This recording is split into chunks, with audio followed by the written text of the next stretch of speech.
ఈ వీడియోలో మనం బహుభుజులు పాలిగాన్స్ గురించి నేర్చుకుందాం. ఇక్కడ కొన్ని ఆకారాలు గీసి ఉన్నాయి. గమనించండి వీటిని ఒకసారి.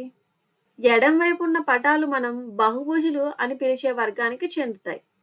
కానీ కుడివైపు ఉన్న పటాలు ఆ వర్గానికి చెందవు, అంటే ఇవి బహుభుజులు కావు. ఇలా కొన్ని పటాలు బహుభుజులు మరియు కొన్ని పటాలు బహుభుజులు కావు. కానీ దీనికి కారణం ఏంటంటే ముఖ్యంగా ఈ పటాలు కొన్ని నియమాలను అనుసరిస్తాయి. అవేమిటో ఇప్పుడు తెలుసుకుందాం. ముందుగా ఇక్కడ బహుభుజాల వర్గానికి చెందిన పటాలను ఒకసారి జాగ్రత్తగా పరిశీలించండి. మనం ఏమనుకున్నాం, ఇవన్నీ బహుభుజాలు ఉండే వర్గంలోకి వస్తాయి. ఇక్కడ ఏదైనా ఒక నియమం గమనించారా మీరు? కొంచెం ఆలోచిస్తే మొదటి నియమం ఇలా అనిపించవచ్చు. ఏంటది? ఈ పటాలన్నీ కేవలం రేఖాఖండాలతో తయారై ఉన్నాయి. ఇక్కడ చూసినట్లయితే మనకి ఎలా ఉన్నాయి, ప్రతిదీ కూడా రేఖలతోనే తయారయ్యాయి. చూడండి, ఇక్కడ ఇది రేఖ, ఇది రేఖ, ఇది రేఖ, ఇలా ఇది కూడా రేఖే, ఇవి కూడా రేఖలు. ఇలా మనకి ఏమైంది, బహుభుజులు అనేవి రేఖాఖండాలతోనే తయారయ్యాయి. కాబట్టి ఇక్కడ మనం మొదటి నియమంగా ఏం చెప్పుకోవచ్చు, పటం కేవలం రేఖాఖండాలతో మాత్రమే ఉండాలి అని. ఇప్పుడు చూడండి, ఇక్కడ బహుభుజులు కాని వాటిల్లో కొన్ని పటాలు కూడా మనకి ఎలా ఉన్నాయి, రేఖాఖండాలతోనే నిర్మితమై ఉన్నాయి. ఉదాహరణకి ఇది చూడండి, మనకి ఇది ఎలా ఉంది, వీటన్నింటిలో కూడా రేఖలే ఉన్నాయి. దీనిలో కూడా మనకి ఏమైంది, కేవలం రేఖాఖండాలు మాత్రమే ఉన్నాయి. అయితే ఇప్పుడు మరి బహుభుజి అయిన ఈ పటంకి, బహుభుజం కానీ ఈ పటంకి తేడా ఏంటి? రెండూ కూడా మనకి రేఖాఖండాలతోనే నిర్మించబడ్డాయి. ఇది కూడా ఇలాగే మనకి రేఖాఖండాలతోనే నిర్మించబడింది. ఇందువల్ల మనం ఏమనుకోవచ్చు, ఇంకొన్ని నియమాలు కూడా ఉండవచ్చు బహుభుజం కావాలంటే. ఇప్పటి వరకు మొదటి నియమంగా పటం కేవలం రేఖాఖండాలతో, లైన్ సిగ్మెంట్స్ తో మాత్రమే గీయబడాలి అనేది పెట్టుకుందాం. ఇప్పుడు ఈ రెండు పటాలని చూడండి, ఇది మనకి బహుభుజం అవుతుంది, ఇది బహుభుజం కాదు. ఇది కూడా మనకి రేఖాఖండాలతోనే నిర్మితమైంది, కానీ ఇది బహుభుజి కాదు. ఎందుకని? ఈ రెండింటి మధ్య తేడా ఏముంది?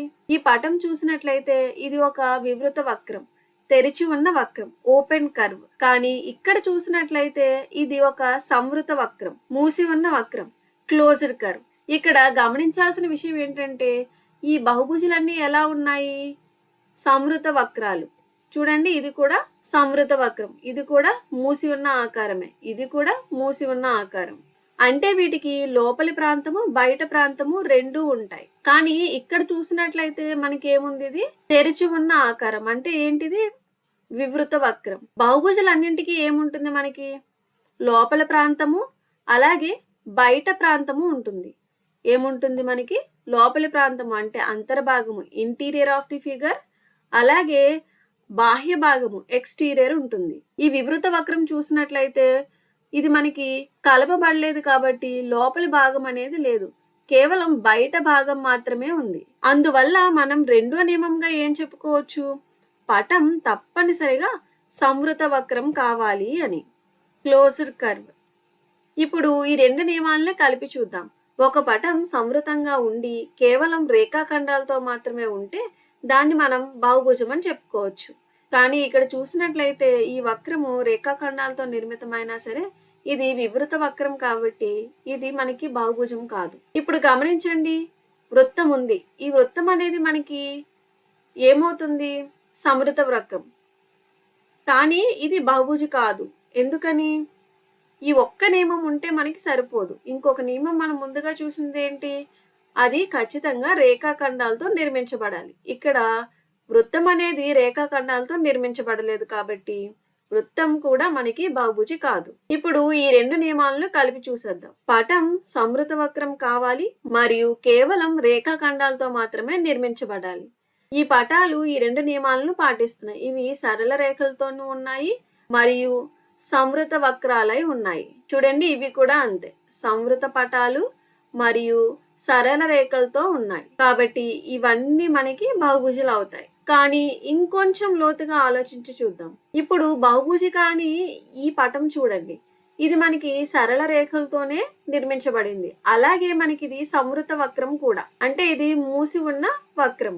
అయినా దీన్ని బహుభుజి కాదు అని ఎందుకు పెట్టారో తెలుసుకుందాం. అదేంటంటే పటం అనేది సరళ పటం అయి ఉండాలి.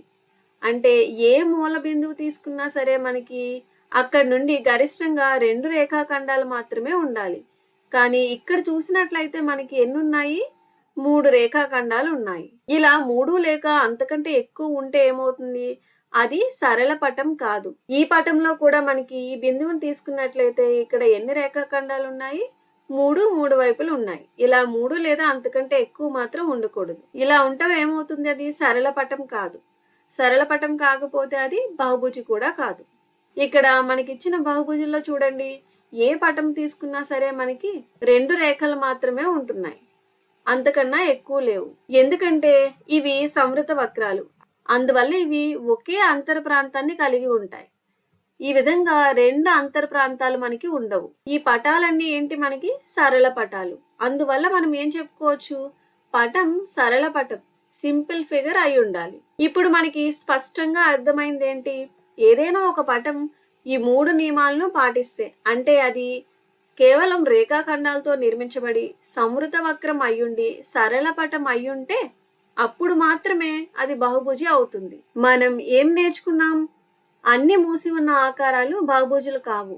ఉదాహరణకు వృత్తం అనేది మూసి ఉన్న ఆకారమే, సంవృత ఆకారమే, కానీ ఇది బహుభుజి మాత్రం కాదు. అలాగే అన్ని సరళ రేఖలతో ఉన్న ఆకారాలు కూడా బహుభుజులు కావు. అయితే బహుభుజ అంటే ఏంటి? పరిమితమైన రేఖాఖండాలచే ఏర్పడిన సరళ సంవృత పటాలను మనం ఏమంటాము? బహుభుజులు అంటాము.